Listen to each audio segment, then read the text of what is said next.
আপনার ছেলে-মেয়েকেও সেই কালচারে কিন্তু বড় হবে। এবং দেখেন আল্লাহ রাসূল একটা কথা বলেছেন যে তিনি একটা দাগ টানলেন এভাবে।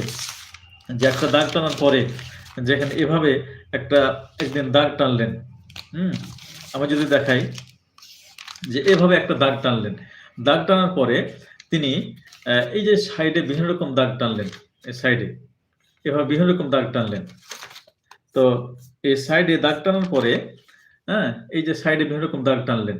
তো সাহাবীরা বললেন, "আল্লাহ রাসূল এটা আসলে কেন আপনি করলেন? এটা দ্বারা আপনি কি বোঝাতে চান?" তো তিনি বললেন যে, "মানুষ আসলে তাদের যে মানে আ চাহিদা, হ্যাঁ?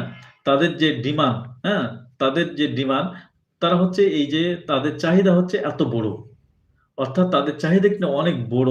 তাদের চায় একটা যদি গাড়ি থাকে আরেকটা গাড়ি হোক। দেশে যদি একটা বাড়ি থাকে আরেকটা জায়গায় একটা বাড়ি হোক।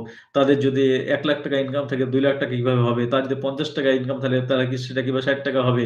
তাহলে এই যে তাদের যে একটা ডিমান্ড অর্থাৎ তাদের আয়ু হচ্ছে কম কিন্তু তাদের হচ্ছে মানে বিভিন্ন রকম যে তাদের ডিমান্ড, তাদের যে চাহিদা এটা কিন্তু অনেক